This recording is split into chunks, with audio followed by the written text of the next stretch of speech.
Sup nerds, so I just came in 4th place in the Top Code Events Evo Cup on September 18th. And I did that with StarLord, and I'm going to go over my deck list and some thoughts about the deck and my matchups, so let's get to it. Starting off with our Digimon, we are running 4 Upamon. I'm actually not running a 5th egg, because playing StarLord, you actually never, I have played, I can't remember even how many matches I played with this deck. I have literally never gotten to where my 5th egg was missed. I have always had an egg when I needed to Digivolve, which I know sounds crazy, but you hard play everything or you play things for free with LordKnightmon. You literally never use your 5th egg. And I'm playing the Upamon because the only times that I find that you struggle is when you run out of gas in your hand. So I don't want that to happen, so I want to draw if I have 3 or 4 security. The draw does come in clutch quite often, so I am very happy with playing this over the Pitomon.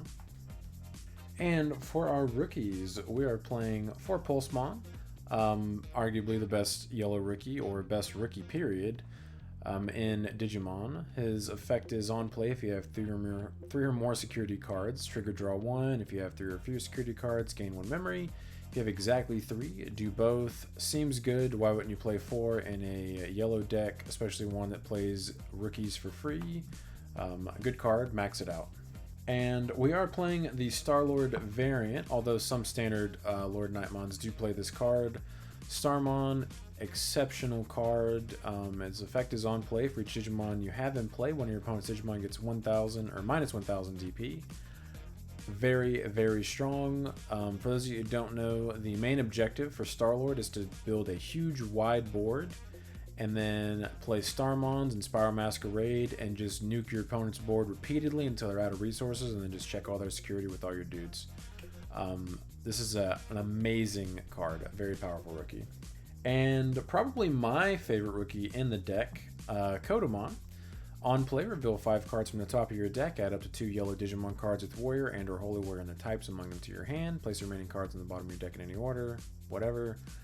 This lets you see your LordKnightmons, your Knightmons, and your Glady Mons as often as you'd like. Digging 5 cards in your deck and being able to add up to 2 cards is pretty dumb. This is very routinely a +2 whenever I play it. It's pretty uncommon to completely miss, and most of the time you're going to get at least 1, but a majority of the time you actually are going to get 2 cards off this. Very amazing card. My favorite rookie, I love seeing this in my opening hand because I know if I play it, I'm probably going to be ahead. And then our last rookie, we are playing 3 Bushiagumons. I don't see a need to max out Bushi in this deck, just because you only need 1 for late game just to get that extra security check for free. Blinding Ray Bushi is a thing, that is a game. Amazing card. Not much else to say about that. We are playing 15 rookies.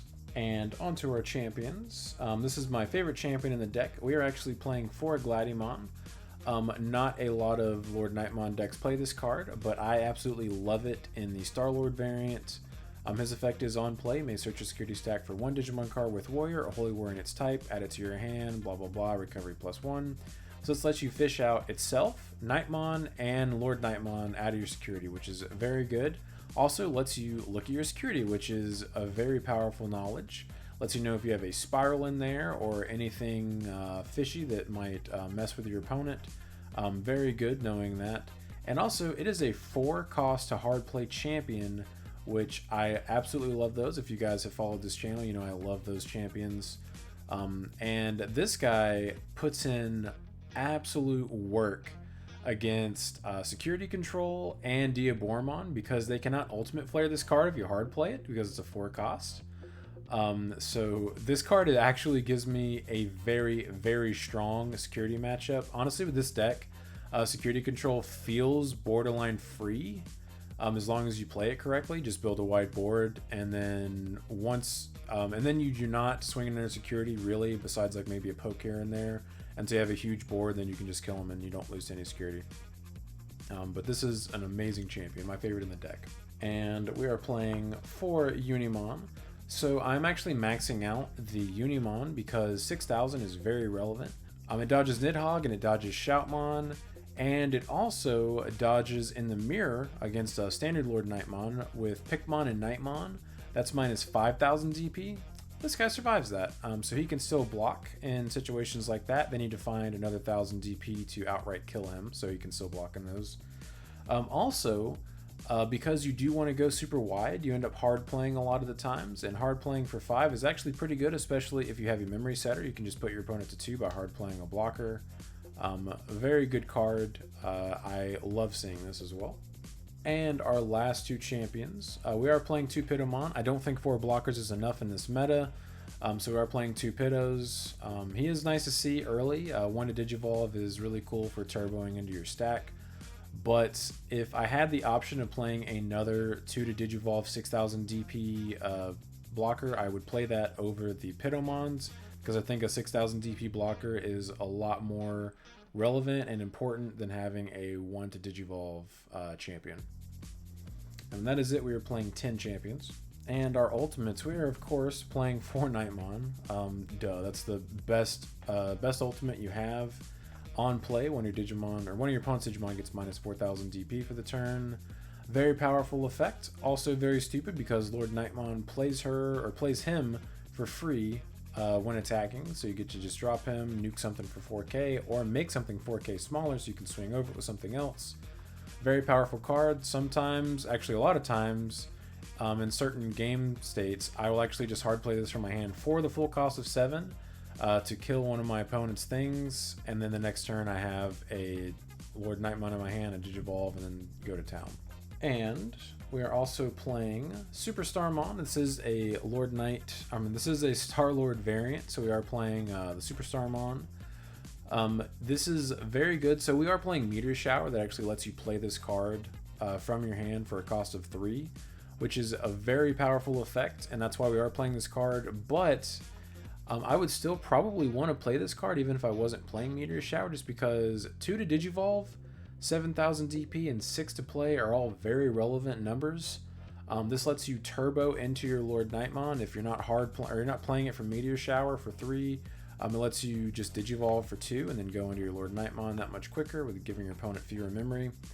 And being 7,000 DP is actually very relevant, because in the Rookie Rush matchup, you can swing over their guys or just swing at their security, and they can't swing back over this, and they have to have 3 guys on the field to spiral it, which is very relevant. Same goes for Knightmon, although he's obviously more expensive to play and Digivolve, but he is 7,000 DP, and that's very relevant in that match. And that is it. We are playing 8 ultimates. And on to our megas. We are running the main girl, LordKnightmon. Her effect is, when attacking, you may play a yellow level 3 Digimon card, or a yellow Digimon card with Warrior in its type from your hand without paying its memory cost. All turns, for each other Digimon you have in play, the Digimon gets 1,000 DP, or 1 plus 1,000 DP. Super stupid card. So this lets you play your Knightmons for free, your Glady Mons for free, and then obviously all of your rookies for free. That's why we're maxing out of the Glady Mons, and we're playing 15 rookies, just so we can play them all for free off her, because that's dumb.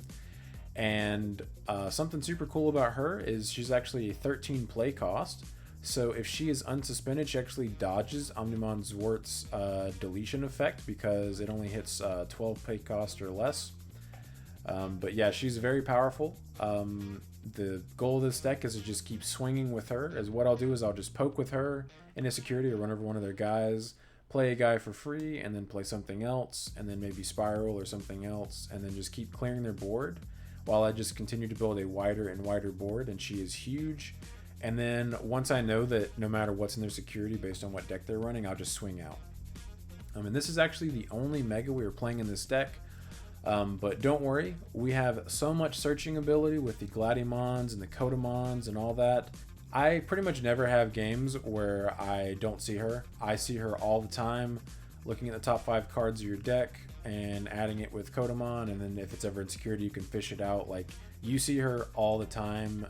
That's one of the reasons why I'm only playing her, is because she's searchable, and none of the other megas are searchable that I know of. But yeah, it's LordKnightmon or bust, but we have so many ways to search her that you only need to play 4 megas. And on to our options. We are of course playing arguably the best removal option in the game right now. Super stupid, Spiral Masquerade. The effect is main. For each Digimon you have in play, activate the effect below. One of your opponent's Digimon gets minus 3000 DP for the turn. Security is the same effect. It's only 4 to play from your hand. This is super stupid. This is one of the reasons why you want to go super wide with your deck. And one of the reasons why Yellow-Green Rookie Rush is actually tier 1 is because of this card alone.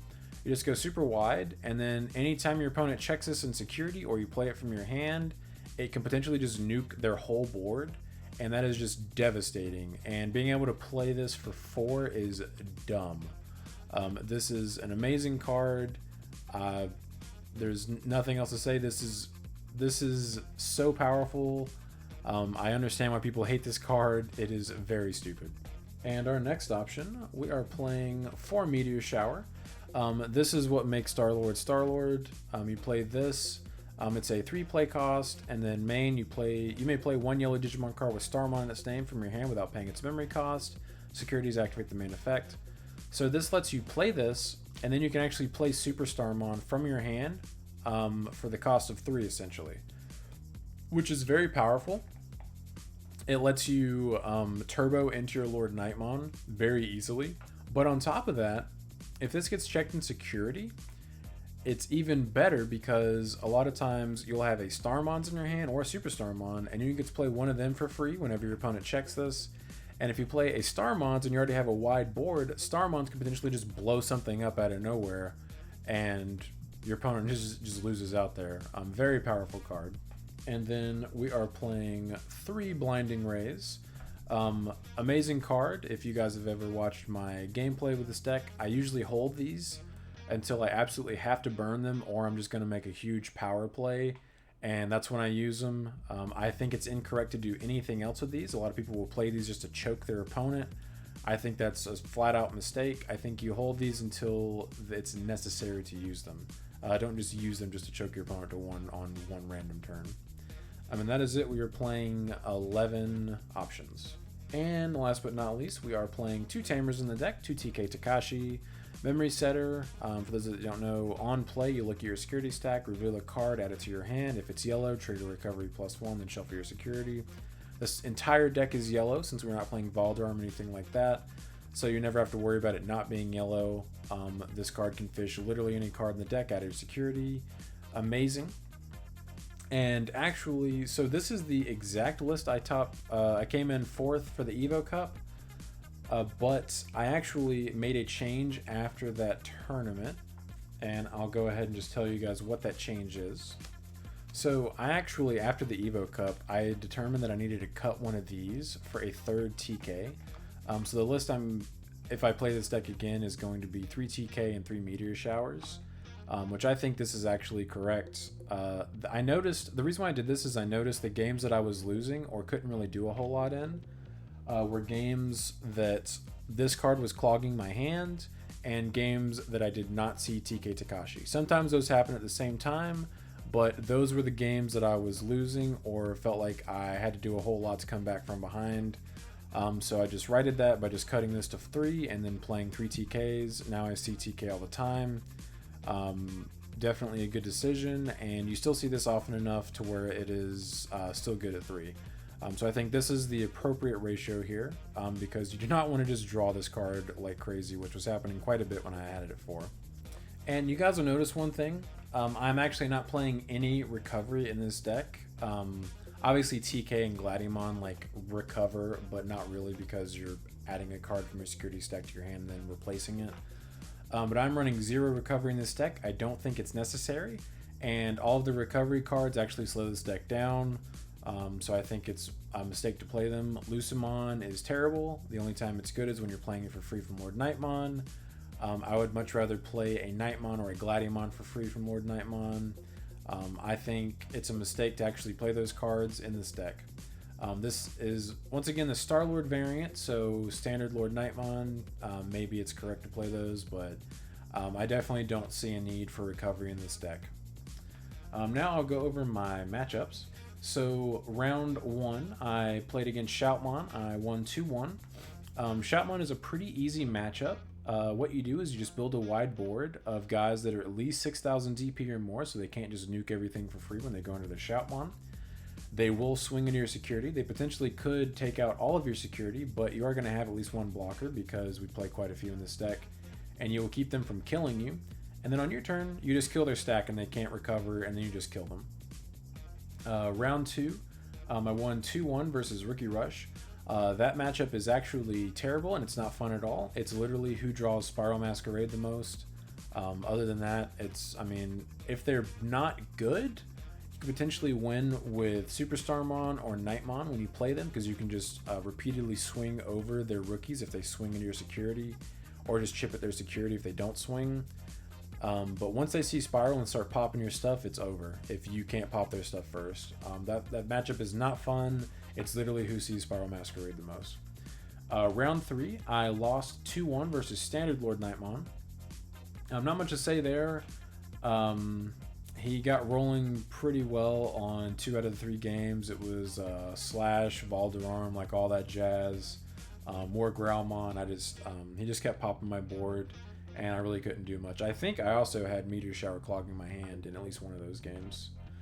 Round 4, I won 2-1 versus Green OTK. If I recall correctly, he actually bricked 2 out of the 3 games. Game 3, he actually, I think, drew like almost all megas and then drew like a couple of ultimates, and he would hard play an ultimate and then I would kill it. And then I think he scooped after a few turns. But yeah, the Green OTK matchup is pretty much the same as Shoutmon. You build a wide board and make sure that none of your guys are 5,000 DP or less, or suspended if you can help it. And if you have a suspended LordKnightmon, you always want to have one that's unsuspended, so you don't just get board wiped by Nidhogg. But other than that, it's pretty much Shoutmon. Round 5, I played another Rookie Rush player. I won that match 2-1. Not much to say there. It's literally who sees Spiral the most. I will say in that one, game 3, I was forced to give him 6 memory, and if he had Bushiagamon, he would have won, but unfortunately he did not get there and did not draw Bushi and did not already have it in his hand. So I was able to win that, but like I said, that's very close. That matchup is always going to be close versus this deck. It's literally who sees Spiral the most. Unless they don't know what they're doing. If they don't know what they're doing, like I said, you can win with your ultimates or LordKnightmon potentially.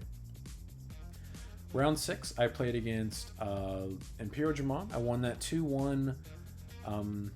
I think Imperialdramon is a very bad matchup, or I think this deck is a very bad matchup for Imperialdramon because they do not have access to any good removal. Some of them are playing like a teched Nidhogg, but you pretty much, if you think they might be playing Nidhogg, you just make sure that you never have a wide board with a bunch of guys that are 5k or less if they have a Dino Beam on, either in raising or on the field. That way, as long as they don't have a Dino Beam on the field already, and you don't give them a ton of memory, they're not going to be able to Nidhogg your board. But yeah, it's pretty free. You just go super wide. They don't have removal besides Nidhogg, even if they even play it. And then once you go wide enough, you can just swing out and kill them.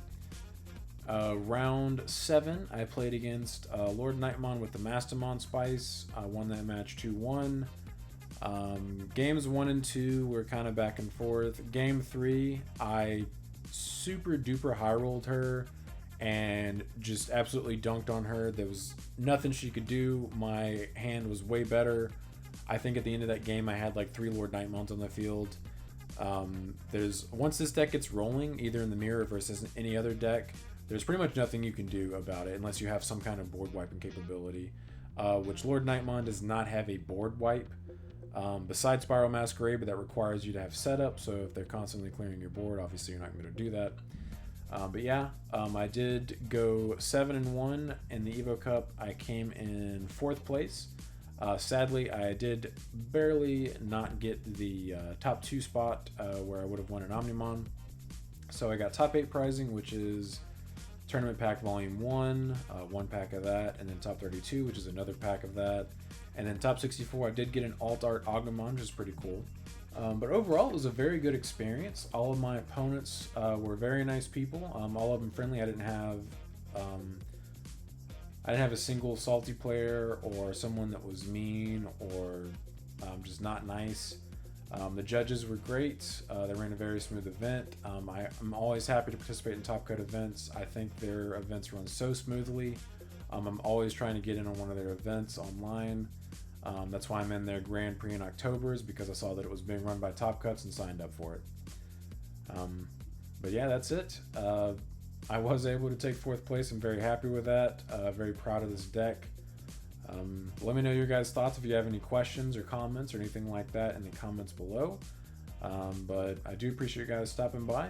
Don't forget to like and subscribe if you're interested in this kind of content and want to come back for more.